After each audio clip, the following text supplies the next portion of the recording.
अब सर हमने ट्रेडिंग की बात कर ली।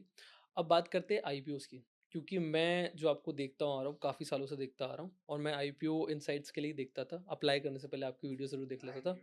तो अब उसी के ऊपर बात करते हैं, क्योंकि 2026 में बहुत सारे आईपीओज़ आने वाले हैं और इसी बीच में कुछ आईपीओज़ ऐसे भी हैं जिन्हें अप्लाई बिल्कुल नहीं करना चाहिए। तो उससे पहले लोगों को क्या देखना चाहिए? आप क्या सजेस्ट करते हो?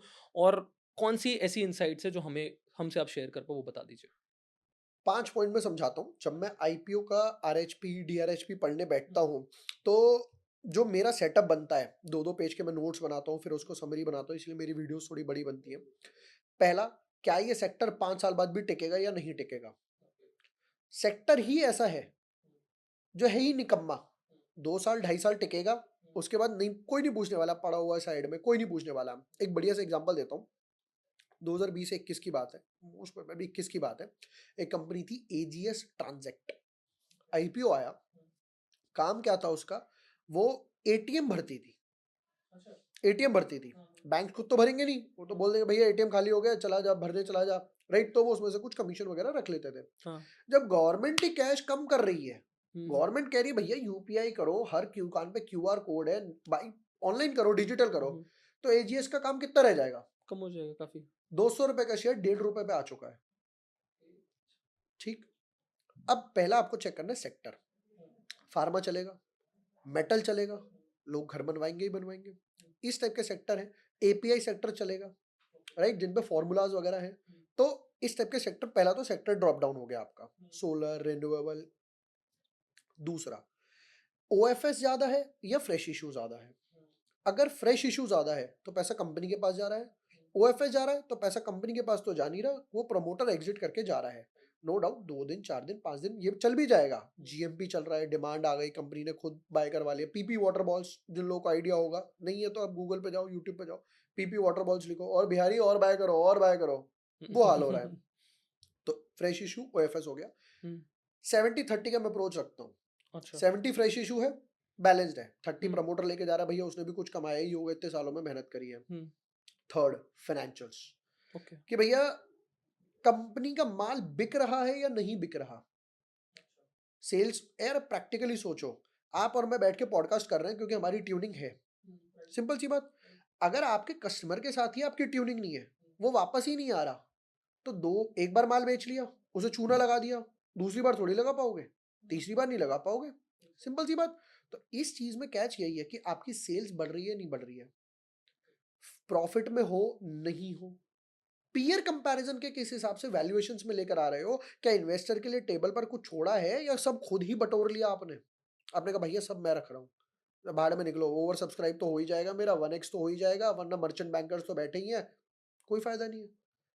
एक एग्जांपल देता हूँ, पीडब्ल्यूएल, हुँ, हमारा वाला नहीं, फिजिक्स वाला, हुँ, राइट? आईपीओ आया, मुझे दिख रहा है कंपनी लॉस मेकिंग है, हाँ, बर्न कर रही है, बैक टू बैक बर्न कर रही है, हुँ, राइट? लोग बोल रहे हैं कि भैया लाख पांडे की वेल्थ शाहरुख खान को क्रॉस कर गई। हुँ, भाई पेपर्स पे क्रॉस करी है, शेयर हाँ, गिरेगा तो नीचे भी तो आ नीचे भी जाएगी। आएगी। आईपीओ ओपन हुआ, 140 तक गया, मैंने कहा मैं नहीं लगाऊंगा, पहला दिन है, ग्रीन है, फोमो में, मैंने कहा कोई फर्क नहीं पड़ता, क्या होगा, लेसन मिल जाएगा ज्यादा ज्यादा, बट मैं अपना रूल ब्रेक नहीं करूंगा। आईपीओ प्राइस से नीचे आ गया, 100 पर आ गया, जिसने निकला निकल गया, जिसने सोचा रहे नहीं ये तो और 200 जाएगा, भैया पांडे जी आ रहे हैं, अच्छी बात है, पढ़ा रहे हैं, बहुत अच्छी बात है, नोबल काम कर रहे हैं, कम रेट पे कर रहे हैं, बट वो इन्वेस्टर के पॉइंट ऑफ व्यू से गलत है, उसका पैसा तो बर्न हो रहा है ना, एज सिंपल एज दैट। तो आपने देखी फाइनेंशियल्स। चौथा हो गया आपका पीयर कंपैरिजन, कि भैया पांचवा और लास्ट की, कंपनी पैसा किस लिए उठा रही है। कंपनी ने आगे बताया है, पूरा आरएचपी आता है 400 पेजेस के आसपास, 600 पेज तक चला जाता है, कि क्या कंपनी पैसा जो उठा रही है किस लिए यूज करेगी। हुँ, एक कंपनी थी, उसने लिख दिया कि भैया हम अनआइडेंटिफाइड एक्विजिशंस करेंगे, हमें मतलब अनआइडेंटिफाइड, हमें नहीं पता हम कौन से एक्विजिशन करेंगे करेंगे। हुँ, तेरे को ही खुद नहीं पता, तो मेरा पैसा क्यों ले रहा है? हुँ, हुँ, आइडेंटिफाई तो कर ले यार। हुँ, राइट। कंपनी डेट रिड्यूस कर रही है, बढ़िया, केपेक्स करने वाली है, बढ़िया, समझ आता है, राइट? फिर भी अगर छठा ऑप्शन, आईपीओ के 1 बजे देखो, क्या क्यूआईबी आए नहीं आए? हुँ, क्यूआईबी को पता है, अंधा पैसा है, वो अपने भैया फोन लगाएगा बैंकर को, बता इसका क्या करना है, मैं करोड़ों रुपए लगाने वाला हूँ इसमें, कोई चूरन की गोली तो है नहीं, 15,000 रुपए वाला लॉट। क्यूआईबी आए या नहीं आए, कम से कम आईपीओ में क्यूआईबी 10, 15, 20x होना चाहिए। QIB 1-2x कुछ मायने नहीं रखता। रीजन बताता हूँ, ये लोग क्या करते हैं, लोअर बैंड पे बिड डाल देते हैं, तो आपको दिखेगा कि 10x हो गया, पर वो लोअर बैंड पे बिड है, मिलेगा तो है नहीं उसको। वो एक सबसे बड़ा कैच है। और फिर भी ये सारी कंडीशन सेटिस्फाइड है या आप कंफ्यूजन में भी हो, एक बार जीएमपी पे नजर डाल लो। ठीक है। जीएमपी नीचे से ऊपर जा रही है, सस्टेन्ड है, या ऊपर से नीचे आ रही है। पहले जीएमपी थी 30, अब हो गई 27, अब हो गई 25, 20, तो जीएमपी फॉलिंग मोड में। किसी ने ऊपर सस्ते में माल काट दिया, निकल गया। ये नहीं टिकेगा, 2 दिन 4 दिन 5 दिन चलेगा, वापस नीचे आ जाएगा। So these are the few points जो मैं जब आईपीओ बनाता हूँ, वीडियो बनाता हूँ, ये सारे पॉइंट्स ही कवर करता हूँ। इस पर बैकएंड में हम रिसर्च करते हैं। फाइनेंस वाली कंपनी है, जैसे भी आई फाइनेंस आया था, मैं देख रहा हूँ इसके एनपीए बढ़ रहे हैं, हर साल एनपीए बढ़ रहे हैं, पैसा अपना रिकवरी नहीं कर पा रहे हो, ये नहीं चलेगा। सेम चीज हुई, लॉस में खुला, नीचे चला गया। ओके। अब सर कौन से आईपीओस को आप टारगेट कर रहे हो और किस आईपीओस के लिए वेट कर रहे हो 2026 के लिए या अपकमिंग? कुछ अच्छे आईपीओस हैं, रिलायंस कंपनी का आने वाला है, रिलायंस रिटेल का देखूंगा, एसबीआई एएमसी का आने पीएमसी वाला है। है, ये देखूंगा। बट अभी तक बोट का उसका नहीं देखूंगा। डीआरएचपी फाइल नहीं हुआ ना एसबीआई का? एसबीआई का डीआरएचपी फाइल नहीं हुआ, बहुत पहले हुआ था, उसमें भी हाँ। वो अमेंडम करेंगे। ओके। बोट का नहीं देखूंगा। बोट का शेयर कहीं 1400 रुपए के आसपास चल रहा था, 14, हाँ 1300 के आसपास चल रहा था, क्योंकि मुझे दिख रहा है कि कंपनी में अमन ने खुद रिजाइन कर दिया। राइट। उसके बाद भाई लॉस में आ गए, वियरेबल्स का मार्केट थोड़ा सा श्रिंक हुआ, ये बोलो, और नए लोग एंटर कर बहुत चुके लोग इसमें। Right right, right. 1300 से 1200 पर आया, हम्म 1200 से 950 पे शेयर आ गया, और ये शेयर उसका 400 450 पर भी जाएगा। उस हिसाब से वैल्यू नहीं बन रही थी। तो रिलायंस वाला देखूंगा, एसबीआई का देखूंगा, एचडीएफसी का एक आईपीओ अभी भी पेंडिंग है, क्योंकि एचडीबी ने देख लिया कि भाई उन्होंने अच्छा पैसा बनाकर दिया है, जिस प्राइस बैंड पे आया था। टाटा के 1-2 शेयर्स हैं हाँ। जिनका आई शुड से आईपीओ आना चाहिए, एक टाटा मोटर्स से भी रिलेटेड है। राइट, ये 3 4 5 आईपीओ जो एक 2026 में फोकस में रहने वाले हैं। और एनएससी का सर? एनएससी का जिस दिन आईपीओ आएगा, मुझे लगता है खुलते ही 1 घंटे में ओवर सब्सक्राइब हो जाएगा, जो एनएसडीएल के साथ हुआ। आईपीओ आया, खुला, ठीक है, बट मैं ऑफ मार्केट बाय नहीं करूंगा। वो जो ऑफ मार्केट में 2400 का उसका रेट लग गया, हाँ हाँ मुझे हाँ। लगता है वो पीक बन चुका उसका, जो सेम ओके। एनएसडीएल के साथ 1200 1300 पे हुआ था।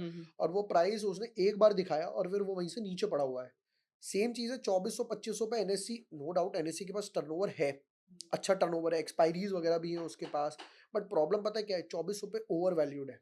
मार्केट में आता किस रेट पर है वो देखना इंपॉर्टेंट है, पैसा किस लिए उठा रहे हैं, क्योंकि इतने टाइम बाद उसका आईपीओ को दिया जा रहा है। ठीक है, मेक सेंस सर। अब बात करते हैं सर शेयर होल्डर कैटेगरी के भी आईपीओस काफ़ी आने वाले हैं, जैसे कि हीरो का आने वाला है, आपने एसबीआई बता दिया, फिर एक एडलवाइस का आने वाला है। तो शेयर होल्डर कैटेगरी में क्या बेनिफिट होता है अप्लाई करने का?